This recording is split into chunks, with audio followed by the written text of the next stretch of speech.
this video we are coding a dummy overview with React components.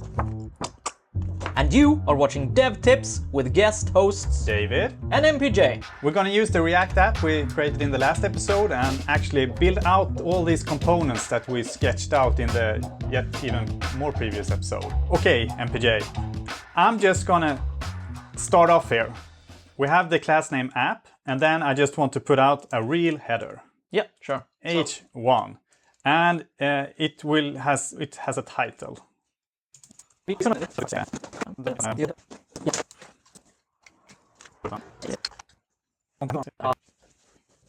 Troubleshooting, we just switched keyboards because David can't deal with my... I can't use this Microsoft keyboard. Yeah. So we're gonna build out of the React demo app or whatever, and we're gonna build our playlist app that we sketched out. So first, I'm just gonna hit it off by making the title part.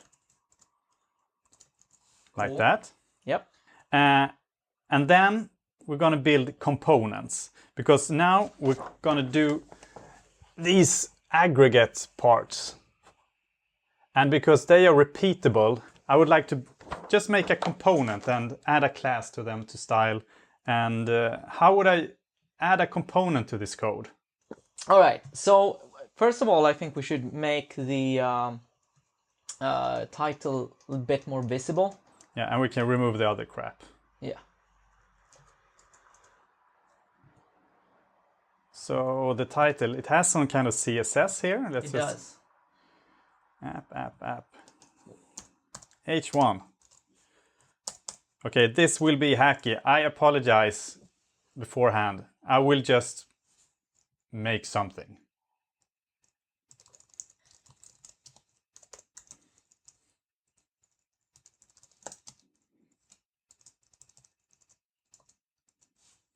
Nice. All right, so now a component. How do I write a component? We can already see here how the app component is defined. So you can just basically copy paste this. This stuff? You know what? Let's type it. Like copy pasting is bad for repetition. So I'm going to create a new file. No. You don't. You can create it in the file. So not inside. No, you can't define components inside of components. You need to do it here. So you write outside of the app. You write class, and then name it. Aggregate. Sure. Extends component. Precisely. So just to note here, class here is not a CSS class. It's a JavaScript class. That is also the reason why JSX has class name instead of class, just in order to not have that conflict. Okay, and then I just render. Precisely. Right. Yep. So you create this. This is a render method on the aggregate class, and that is where everything happens. And then I return some HTML. Exactly. All right, so we'll just do a div. Sure. And then we'll just put the subheader. I know this is not the best for SEO or whatever, but let's just... Well, it's being rendered with JavaScript, so... Let's go with it. It's a moot point. So it's a number and a text. Yeah. And a number, text. Sure. Okay. So now we just have this one, and it. Yeah. How do I call it from? Exactly. This? So now you can now this is available to you as a tag. Oh. Like that? Yep. You have to close it as well. Like this, or can I? I think you can do both.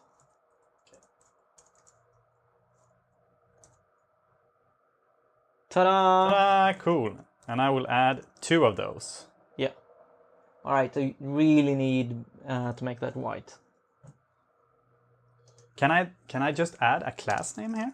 Like that? Is that good? Is that kosher? Or should I do it up here on the component? That will be weird. Which one is weird? To do a class name there. I don't know what that would mean, really. Okay, so I'll just add it here. Yeah. Let me just create an aggregate class like that. Yep. But I would like to just use React's features. Yep. So just I will style this, Yep. and I will make the curly braces Precisely. to define that this is a JavaScript part that will enter here. Precisely. And yet another one to make a JavaScript object. Yep. Which will have some feature like color. Yep. And I will just put white color. Exactly. But because this is JavaScript, that needs to be a string. Correct. Like that. Ta-da! Great. Can I just make a segue here and mention that why it's so nice to use inline styles in this context? Yeah. Because if you had defined class name here, this aggregate, then the styling options would be somewhere else. Oh yeah, they would be in this file instead. Yeah, exactly. They would also be in a global scope. So if any other class somewhere, you just accidentally use the class name aggregate, those would be in conflict, and you would have to hunt down where the hell is people defining this aggregate thing. If you use inline styles, that means that this is only available here inside of the component. Cool. So, okay, let me just try this. I will just remove this, I won't use it. And I will make a style. Yep. That will set the width to something like 40%. Will this work? How magic is this? Cool. And my CSS is really bad. How will this flow? Can I make these?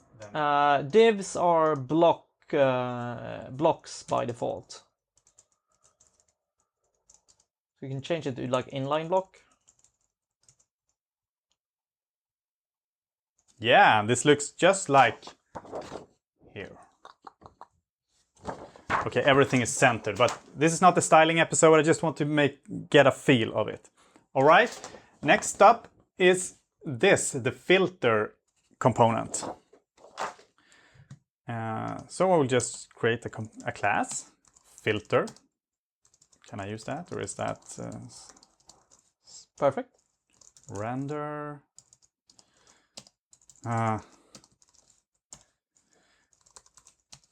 Okay, MPJ. Does it matter if it's render space and the parentheses? It does not matter.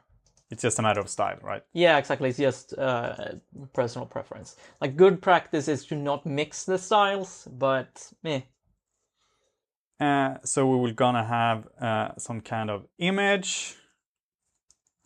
Let's create a div for it first. Okay.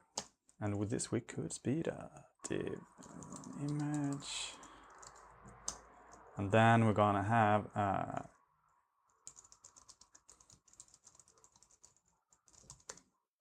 is that how you write? Yeah. Just save it and see if things appear. Oh no, because we haven't to add it. Yeah. We can just clean this up. Oh, that's true. We don't need those anymore. And add the filter component. There we go. Let me just add color to the app so everything is white. Yeah, but instead of doing that, can we share the variable in the app? Sure. So here in the app, do you mean like that? Yeah, exactly. So we for instance, define a text color at the top of this this document. Like here? Yeah. The text color be white? Yeah. All right. And where would I use it? Just, can I use it in the CSS as well? No. We're gonna move away from the CSS file in general and only use it and try to use this styling as much as possible just to get into it. Instead of calling it, no wait, let's proceed and use the text color in the places where we want the text to be white. So why is that better than just adding it to a CSS, which is applied across? Because now I feel like... Because CSS does not have variables. Yeah. You would not be able to, if you did this with CSS, Actually, let's do it with CSS, and I'll So this is how I would do it with demonstrate. CSS. I would just put it here. Exactly. So what you're doing now is that you are applying white color to every goddamn thing in the entire universe. Yes. So that means that whenever you have something that you don't want white, you have to like make it not white. Yeah. So this is a very like, this works. It's like this enormous shotgun approach to styling. But it also, you're just spraying color everywhere. So instead of doing that, if you say, yeah, I could instead just say, you could create a styling rule that applied to all the things you wanted white. So for instance, let's do that. Let's make this a bit more narrow. Mm-hmm. Like apply it to only the things you want it applied to. I mean like this. Yeah, exactly. All divs. Yeah, exactly. But you will probably not do it to all divs. You will probably do it to like a list of classes here, right? Yeah. So it would be these weird styling rules that are spread all over the place because Like I would do like this with aggregate, and it would also be to app and the filter class perhaps, and app and the playlist perhaps. Precisely. And this is not horrible, but you could also do it like this. If you go back to the app.js, and now you have, you call this variable like default text color. And now, if you go to somewhere where we redefine that, yeah, there, change this to default text color. Instead of using FFF, you use default text color.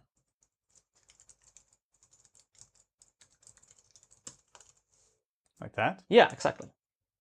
So this is probably something that you, if you had less, in less, you would probably use variables like this.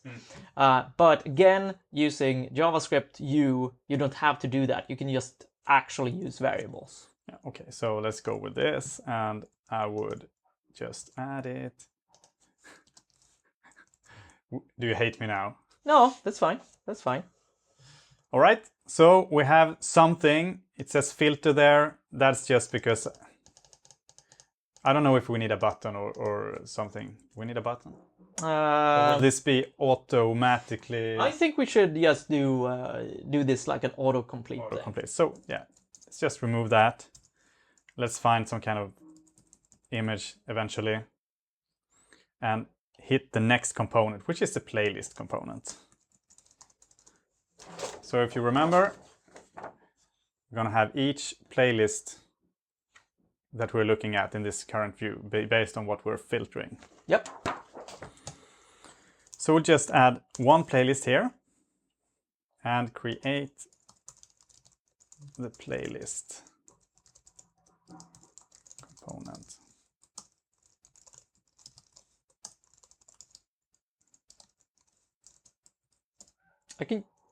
I can do mention here of, as you notice here, we do a return and then we do these parentheses. Oh yeah. And the reason we do that is that, just type it out and let's omit them and see what happens. And we're going to have an image, something in it, and then we're going to have a subheader, playlist name, and then perhaps we're going to have a list of top songs, song 1.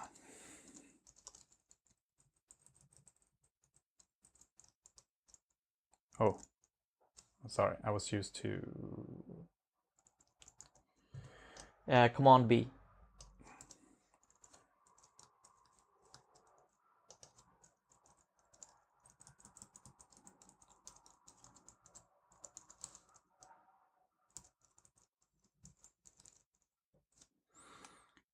and then we'll just apply the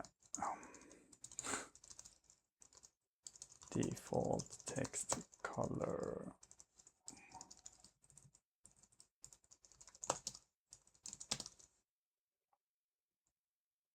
like that. Nice. So let's try removing those parentheses just to see what is happening with those. Like that? Yep. So what happens is that React is warning us here that, oh, nothing is being returned from the playlist component. That's weird. It says you may have returned undefined, an array, or some other invalid object. And what we have returned is undefined. Do you know why? Because there's a line break here. Exactly. Yeah. Do Precisely. that? Yes. Ah. Because JavaScript has this feature called automatic semicolon insertion, which you need to be aware of. So you don't have to do semicolons in JavaScript. It will insert them for you automatically, which sometimes throws you off. So in this case, if we go back to the earlier case, it will actually insert the semicolon after the return statement. It will insert it here. Yeah. Which means that it returns nothing. Yeah, exactly. So when I save, this is the same. Precisely. But the parentheses, with the parentheses, the JavaScript interpreter will understand that, oh, there's a block here. And even though I could have picked this part and just put it up here, it just looks more nice and you have the indentation and everything. Exactly. This is just so that you keep indentation, so that the div is in line with the other, with its closing tag. And then I would just put a width here for something like 20%. So glad you did this, because now I can demonstrate another feature. Yeah! Perhaps we should make that look nice first, though. Perhaps 20 is a bit too narrow, because the layout looks weird now. Yeah, so, oh, there. That's nice. Yeah. Nice. All right. So right now we are repeating the color default text color here. So we have this default style for all of these, but we are right here we're overriding it a bit.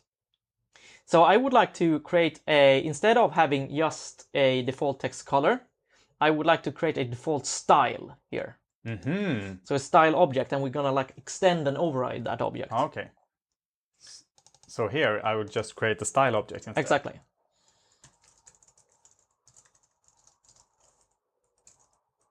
Size. And we would go give that a color property. Let's just use default text colors. Exactly. And now we can use a JavaScript feature that actually does not exist yet. Oh. We're going to use the object spread operator, which is used to, when you have an object and you want to weld on a property, we want to do here, that's when you use the object spread operator. And this is something that Facebook invented, and it's submitted as a proposal for the next JavaScript version, and it's most likely gonna make it in because it's so here we would like to use the default style, yeah, but extend it with this field. Precisely. So instead you will just remove the color default text color here, and instead you would go ... default ... exactly ... not ... yeah, default style. Like that? Yep. Cool, it works. Yeah, so this will give you default style, but with width welded on. Okay, now I want to keep this clean, so I want to just want to do some cleaning up. Exactly. So in this case, you don't need the object spread operator. Here you can just... And I can, because now it's an object, I can just write default style here. Precisely. There, and for this, let's just do it. Remove. Oh yeah, actually yes. And if this works, maybe, I'm not sure. We'll see. I don't think it will, but oh, it does. So you can add several. No, Or is it just not working? No, I think it works. Remove default style and see if it breaks. Oh, and the dot dot dot. This part? Yeah. Yeah, it worked. Yeah. Because it was white. Sweet. And to just make it look just like exactly like this sketch, we will add 3 more playlists. Just copy paste here. So right now we have some kind of dummy data, and we're going to make that inline style as well.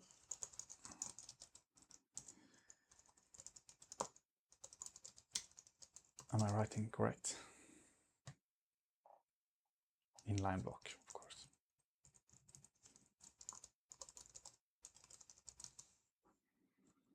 There you go. Nice. In the next video, we will make our first push to GitHub. Yeah, and GitHub is a version control system. Okay. And we're gonna talk about what that is and why we use it. So join us in that episode. Ciao.